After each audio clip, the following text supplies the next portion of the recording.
For Dr. Samuel Aris, grief was not a sound. It was the lack of one. It was the oppressive, vacuum-sealed silence that had descended upon his apartment the day he lost his wife, Clara. The silence was in her side of the bed, in her half-finished book on the nightstand, in the resonant hollow where her laughter used to be. A music theorist, a man whose life was built on analyzing sound, now found himself entombed by its absence. To escape, he found a room in a historic Boston brownstone, a place with no memories, a place where the silence would be anonymous. Let's begin the story, get comfortable, and listen closely.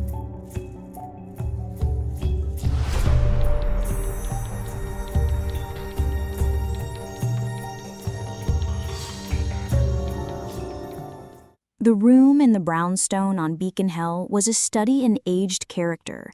The afternoon sun, thin and pale as it filtered through the wavy century-old glass, illuminated dust motes dancing in the air.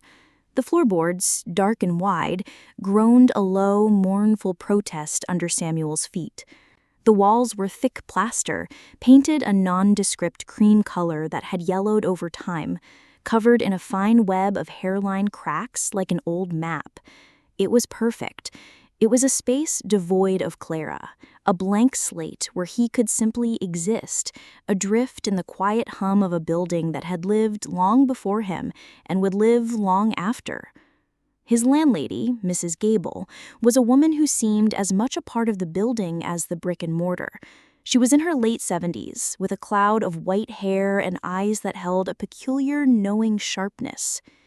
She moved with a slow, deliberate shuffle, her hand trailing along the floral wallpaper of the hallway as she showed him the room.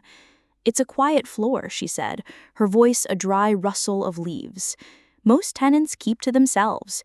You have 4A. She gestured with a bony finger towards the main wall of his room. "That wall there, it abuts 4B. Don't you worry about any noise, though. It's just used for storage. Been that way for years, decades, really." Samuel had nodded, the words barely registering. Quiet was what he craved. The first few days were a blur of numb routine.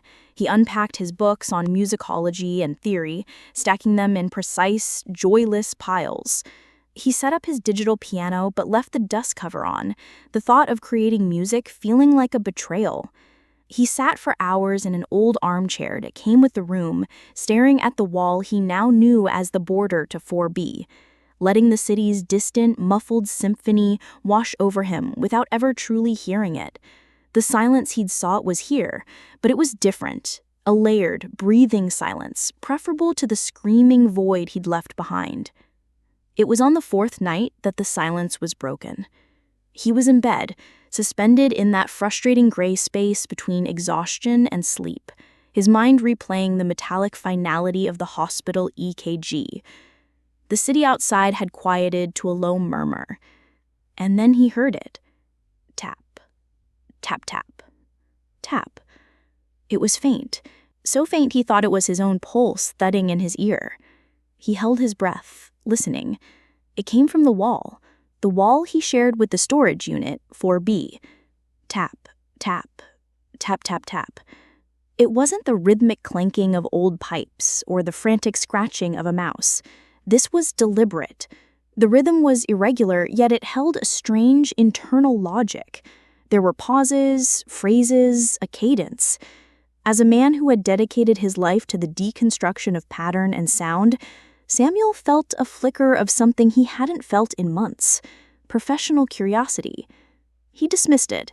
A neighbor in 4C, perhaps, the sound traveling through the old building in unpredictable ways. He turned over, pulling the pillow over his head, but the sound had already found a crack in his armor of grief. It was a puzzle, and it was a welcome structured distraction from the formless chaos of his sorrow. The tapping continued, a soft, insistent percussion against the quiet canvas of his new life, and for the first time in a long time, Samuel fell asleep listening to something other than the memory of what he had lost. What began as a nightly curiosity quickly spiraled into a fixation. The tapping was not random, and it was not a neighbor. It was a constant, a nightly broadcast from an unknown source, always beginning just after midnight and continuing for hours. Samuel's grief, a vast and crushing weight, was not gone, but it had been shouldered aside by this new all-consuming mystery. He began to sleep during the day, foregoing meals and ignoring the concerned voicemails from his sister. The nights were for listening. His academic mind, starved for a problem to solve, took over. He pulled out sheets of staff paper and a finely sharpened pencil. Sitting at his desk, which he'd angled to face the wall, he began to transcribe the sounds. At first, he used simple percussive notation, marking the beats and rests. Tap, tap, tap, tap, tap, tap. Pause, tap. The patterns were astonishingly complex. He identified polyrhythms, with 2 or more independent rhythms playing simultaneously. There were repeating motifs, phrases that would recur like a chorus, but sometimes with slight, intentional variations. He tried to apply the logic of Morse code, but it was a dead end.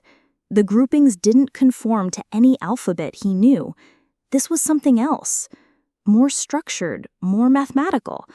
It was a language spoken in rhythm, a form of percussive communication that was as intricate as any Bach fugue.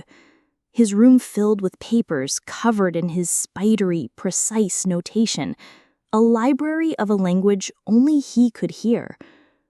One night, driven by an impulse he couldn't explain, he decided to answer. He waited for a long pause in the tapping, a moment of silence that felt like a breath. His heart hammered against his ribs. He leaned forward and, with his knuckles, rapped a simple, clear rhythm against the cold plaster of the wall. Knock, knock, knock. Knock, knock. A simple 3-2 clave. The silence that followed was different. It was not the passive silence of a pause. It was an active, listening silence. It stretched for a full minute, thick with tension. Samuel felt a fool. He was knocking on a wall to a storage unit. He was losing his mind. Then the wall answered. Tap, tap, tap. Tap, tap. It was a perfect mimicry of his rhythm. The timbre was different, duller, more resonant, as if coming from deeper within the structure, but the pattern was exact. He stared at the wall, his breath caught in his throat. A cold sweat broke out on his brow. He was not imagining it. He had made contact. A giddy, terrifying thrill coursed through him. After the wall had echoed his rhythm, it paused again, and then resumed its own complex chattering pattern. But it seemed faster now, more animated. It knew he was there. It knew he was listening. His obsession was no longer a secret academic pursuit. It was a conversation. His grief, his career, the world outside his room, it all evaporated. There was only the wall, the sound, and the burning need to understand. He spent his nights at the wall, transcribing, analyzing, and sometimes tapping back simple questions in rhythm, testing the waters. The entity, the tapper, would sometimes ignore him, lost in its own soliloquy. Other times it would echo him, a confirmation that the channel was open. Samuel Aris, the grieving widower, had found a new partner in his silent room, a partner who lived inside the wall. The academic puzzle evolved into a linguistic obsession. Samuel's room became a cryptographer's den, the walls now papered with his transcriptions, charts, and theoretical models. He abandoned the idea of a phonetic alphabet and began to think in purer, more universal terms, mathematics and music. The tapper, he hypothesized, wasn't spelling words, it was conveying concepts. His breakthrough came when he noticed a recurring pattern based on prime numbers. A sequence of 3 taps, followed by 5, then 7. It often preceded a new, unfamiliar rhythmic phrase. He theorized this was a signifier, a way of asking a question. 3, 5, 7. Question. He then explored musical intervals. He noticed that a simple 2-tap phrase, where the space between the taps corresponded to the rhythmic interval of a perfect fifth, the most stable and foundational interval in Western music, seemed to appear when the tapping was directed at the wall itself. Perfect fifth. Wall. Another interval, a major second, the basic building block of a scale, seemed to mean door. Slowly, painstakingly, he began to build a rudimentary lexicon. The complex polyrhythms were verbs and modifiers. The simpler motifs were nouns. He was deciphering fragments, ghostly concepts emerging from the rhythmic static. Listen. Wait. Question. Wall. Door. The progress was intoxicating. He felt a surge of purpose he hadn't experienced since he and Clara were collaborating on a paper years ago. This feeling, however, brought him back to a practical problem: the locked room next door. One afternoon, he intercepted Mrs. Gable as she was collecting mail in the lobby. "Mrs. Gable," he began, trying to sound casual, "I was just curious about Unit 4B again. I've been hearing some odd noises. Settling, I'm sure, but it's quite rhythmic." The frail, pleasant mask on the landlady's face vanished. Her eyes, usually just sharp, became guarded. A flicker of something dark and old, fear, passed through them. "It's an old building, Dr. Aris, full of drafts and groans." "It sounds almost like tapping," Samuel pressed gently. "Very distinct patterns." "Some walls are thick for a reason, Dr. Aris," she said, her voice dropping to a near whisper. Her hand tightened on the banister. "It's just full of old things, furniture, my late husband's effects. It's best not to listen too closely. You'll only imagine things." She turned and shuffled away without another word, leaving Samuel standing in the hall, a cold unease settling over him.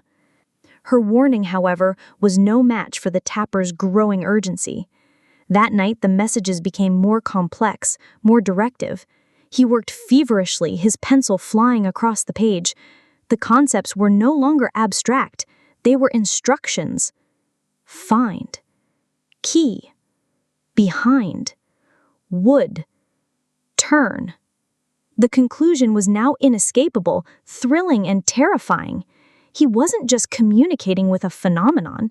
He was communicating with someone or something that was trapped, a prisoner in the sealed-off unit. And it believed he, a man uniquely qualified to understand its language, was the one who could set it free. The puzzle had become a rescue mission, and he was the only one who held the key to its solution. The nature of the communication shifted. It grew intimate, burrowing into the softest, most vulnerable parts of his memory. One night, amidst the usual complex chatter, a new rhythm emerged. It was simple, familiar, and it struck Samuel with the force of a physical blow. Tap, tap, tap, tap, tap, tap. It was the rhythm of the third Satie Gymnopédie, the piece he and Clara had listened to on their first real date, the one she would hum under her breath while she painted. It was their song. His pencil clattered from his numb fingers. He pressed his ear to the wall, his heart a frantic, wild thing in his chest. The tapper played the rhythm once, twice, then fell silent. How? How could it possibly know? The question tore through his carefully constructed analytical framework. Was it reading his mind, plucking memories from his subconscious like notes from a scale? Or was it something else, something so impossible he barely dared to form the thought? The seed of a desperate, irrational hope was planted in the barren soil of his grief. What if this was Clara? What if she was trapped somewhere between worlds, using a language of music, their language, to reach him? The wall itself seemed to be changing, becoming an active participant in the dialogue. A specific spot, about chest high into the left of the center, grew unnaturally cold to the touch, a permanent patch of chill on the plaster. When the tapping was particularly intense, he could place his palm against the wall and feel the vibrations, a faint thrumming energy passing into his own body. And each morning, a new, unsettling detail. A fine, pale gray dust, like powdered bone or pulverized plaster, lay in a neat line along the baseboard of the wall, as if the very structure were eroding from the inside out. His isolation became a fortress. His sister, Sarah, called, her voice tight with concern. "Sam, we're worried. You haven't answered anyone in weeks. I was thinking of driving up this weekend." "I'm fine, Sarah, just busy with a project," he said, his eyes fixed on the cold spot on the wall. As he spoke, a sudden violent staccato erupted from the plaster, so loud and frantic it was almost a roar. Tap, tap, tap, tap, tap. "What in God's name was that?" Sarah asked, her voice tinny over the phone. "Is someone there with you?" "It's nothing. The pipes," Samuel lied, a flash of annoyance cutting through him. The interruption was an intrusion. This was his world, his conversation. "Look, I have to go," he said abruptly. "Sam, wait." He ended the call, dropping the phone onto the armchair. He had made his choice. The living, with their clumsy concerns and unwelcome questions, were a distraction. His real work was here, with the cold wall and the memories it was learning to sing. The outside world had faded to static. The only signal that mattered came from within. The Sadie melody was a catalyst. Samuel's mission was no longer just about solving a puzzle. It was now a desperate, personal quest. If there was even a 1 in a billion chance that this was Clara, he had to know. He needed to understand the history of his prison and his potential key to salvation. He abandoned his room for the first time in weeks, venturing into the hushed, cavernous halls of the Boston Public Library's archival department. Surrounded by the smell of decaying paper and binding glue, he spent days poring over old city blueprints and building permits on a crackling microfiche reader. He found it, a set of architectural plans for the brownstone from 1923. His apartment, 4A, and the adjacent unit, 4B, were originally one large single residence. The plans showed a doorway right where he estimated the cold spot on his wall was. A later permit, filed in 1958, simply stated, "Partitioning of Unit Number 4, Sealing of Internal Doorway." The reason for the modification was left blank. This led him to the city's residency records. He cross-referenced the address with the date of the renovation. The tenant listed for the unified apartment in 1958 was a Mr. Alistair Gable, Mrs. Gable's late husband. Driven, Samuel dove deeper, searching old newspaper archives. He found a small, obscure article from a 1959 edition of the Boston Globe. "Local musician vanishes," the headline read. The article described Alistair Gable as a brilliant but reclusive composer and amateur mathematician who had become increasingly obsessed with acoustical numerology and the music of prime numbers. He was last seen by his wife, who reported that he had been spending all his time in his study tapping on the walls and talking about unlocking a silence between the notes.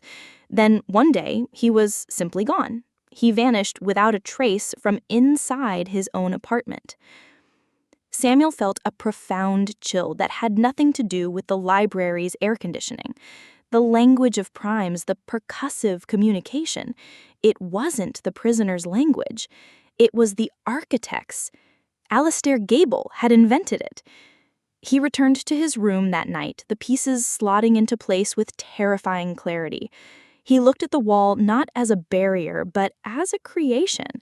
And as if it knew he had uncovered its secret, the tapper's message was the clearest it had ever been. He didn't even need his charts. The rhythm was slow, deliberate, a patient guide. Behind the mantel piece. A pause. Loose brick. Another pause, pregnant with anticipation. The iron key. His room had a small, non-functional fireplace, its brickwork painted over with the same cream color as the walls. He ran his hands over the mantel, then down the bricks. He pushed and prodded until one of them gave slightly under his fingers. He worked it loose with a screwdriver, the old mortar crumbling away. Reaching into the dark, dusty cavity, his fingers brushed against cold, rough metal. He pulled it out. It was an old key, heavy and ornate, forged from blackened iron. The head was shaped like a stylized clef, and its teeth were a complex, jagged series of notches. It didn't fit any door he had ever seen, but he knew, with a certainty that settled deep in his bones, that a lock was waiting for it somewhere in the room. The discovery of the key electrified the air. The tapper seemed to sense his proximity to the final piece of the puzzle. Its rhythms became a frantic, excited guide, a percussive game of hot and cold. As Samuel moved around the room, holding the key, the tapping grew louder, more insistent, when he neared the large, imposing bookshelf that stood against the shared wall. It took all his strength to move the heavy piece of furniture, its legs scraping loudly across the wooden floor. Behind it, the wall was discolored, the wallpaper peeling in damp, curling sheets. And there, on the exposed plaster, he saw it. It was a faint but unmistakable outline, a perfect rectangle, plastered and painted over to blend in, but its seams were visible if you knew where to look. It was the door from the blueprints. There was no handle, no knob, nothing to suggest it was anything but a solid wall. But in the center, at waist height, almost completely filled in with plaster and paint, was a dark, narrow slit, a keyhole. He held the iron key up to it. It was a perfect match. His heart was a deafening drum in his ears, a counter-rhythm to the frantic symphony in the wall. He was about to do it. He was about to open the door and solve the mystery of Alistair Gable, to free the prisoner, to perhaps, the desperate hope still flickered, find Clara. Before he could insert the key, the wall gave one final clear message. The tapping was slow, measured, almost soothing. Samuel didn't need to transcribe it. He understood it instantly, the concepts flowing directly into his mind. Silence, peace, together, turn the key. Silence, peace, together. The words were a balm to his grieving soul. It was a promise of everything he had lost, a reunion, an end to the pain that had hollowed him out. This wasn't just a rescue, it was his salvation. The loud scraping of the bookshelf had not been unnoticed. His door burst open, and Mrs. Gable stood there, her face a mask of pure terror. She saw the moved bookshelf, the exposed wall, the key in his hand. "No," she breathed, her voice a fragile, cracking whisper. "Oh God, no! Doctor, you can't." She rushed forward, her frail hand grabbing his arm. "Please listen to me. My husband, Alistair, he wasn't trapped. He was obsessed. He talked about a silence, a purity in the absence of sound. He said he'd found a way to open a door to it. He built that door, Doctor. He designed the lock." Her eyes were wide with a decades-old horror. The night he vanished, he was tapping out his codes, his language. He put the key in the lock, and he was gone. I sealed the room. I papered it over. I hoped to trap it in there forever. Tears streamed down her wrinkled cheeks. "That tapping, that's not my husband in there, Doctor. It's what he found, and you've been teaching it to sing." Samuel stood at the precipice, caught between two terrifying realities. In one hand, he held the cold iron key, a tangible object promising peace, a reunion, the melody of his dead wife. In front of him, Mrs. Gable's face was a landscape of raw, pleading terror, her words painting a picture of a man consumed by an academic obsession that led him into nothingness. Her warning screamed of cosmic horror, of gateways and entities man was not meant to find. But the tapper's promise, woven with the rhythms of Sati and the hope of seeing Clara, was a siren song to his shattered heart. The grief was a physical weight, an anchor he had been dragging for months. The key promised to cut the chain. What was the terror of the unknown compared to the certainty of his current pain? In his mind, he saw Clara smile, heard her laugh. Silence. Peace. Together.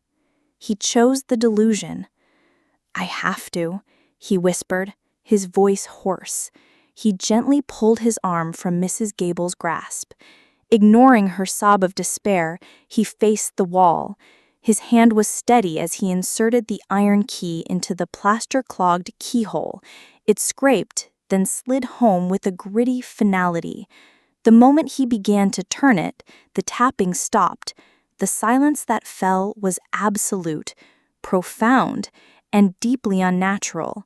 It was heavier than the grief-filled quiet of his old apartment. It was a pressurized silence, a void that seemed to suck the very air from the room. Click. The sound of the old lock engaging was obscenely loud in the stillness. The plastered-over door with no visible hinges didn't creak. It swung inward smoothly, silently, revealing not a dusty storage room, but an impossible darkness. It was not the black of a lightless space. It was a non-reflective, absolute void, a patch of pure nothingness cut into the fabric of reality. It did not absorb light, it negated it. A cold, dry air smelling of ancient dust and the utter absence of life flowed out from the opening. There was no furniture, no floor, no sign of Alistair Gable. There was nothing. Mrs. Gable let out a choked gasp behind him. And from the deepest part of that impossible space, a shape began to resolve. It wasn't a ghost. It wasn't a person. It was a vaguely humanoid construct made of shadow and stillness, its form seeming to shimmer and cohere around the very rhythms and melodies Samuel had so painstakingly taught it. He could almost perceive the cadence of the Sati piece in the curve of its shoulder, the polyrhythms in the shifting shape of its limbs. It was an entity of pure pattern, an echo given form. It reached for him. Not with a hand, but with an extension of silent, beckoning darkness. It didn't want to escape into his world. It wanted him to enter its. The promise was never to let something out. The promise was to let him in. The door wasn't a prison gate. It was an invitation. The construct of silence held no malice in its form, only an offering. It was the physical manifestation of the promise. Silence. Peace. Together. In his grief-stricken, hollowed-out state, Samuel did not see a monster. He saw an answer. He saw the end of pain. The phantom strains of the gymnopody echoed in his mind, a final, loving lure. He looked back once at Mrs. Gable's weeping, terrified face, a relic of a world of pain and loss he was ready to leave behind. Then he turned back to the door. He took a step, and then another. He crossed the threshold from the warm, textured world of light and sound into the cold, flat void of absolute silence. The door, as if connected to his will, swung shut behind him with a soft, final click, sealing the room in mundane reality once more. Mrs. Gable was left alone in the room, her sobs the only sound. She stared at the wall, now just a wall again, the faint outline of the door the only scar from a wound she had tried and failed to heal. The key lay on the floor where Samuel had dropped it. Months later, the room had a new tenant, a young programmer named Ben, recently moved to the city for a job, seeking to escape the loneliness of his small town. He loved the room's character, its quiet solitude a welcome respite after long days of coding. Mrs. Gable had been hesitant to rent it out, but the realities of maintaining the old brownstone were unforgiving. She had said nothing of its history. She had hidden the key. One Tuesday night, Ben was working late, the only light in the room the blue-white glow of his laptop screen. The building was quiet, the city a distant hum. He paused, rubbing his tired eyes, and in that profound stillness, he heard it. It came from the wall next to his desk. Tap, tap, tap, tap. It was faint but clear, a deliberate, complex rhythm. Ben frowned, listening. It was an odd sound, but as he listened closer, he realized the pattern was strangely compelling. It wasn't random. It was a composition, and woven deep within its intricate percussive structure were the ghostly melodic fragments of a Satie piano piece he'd never heard before. The tapping continued, a new composer in the wall, waiting patiently for someone to listen. Enjoy the story? Don't forget to like, share, and subscribe for more. We'd love to hear your thoughts in the comments below.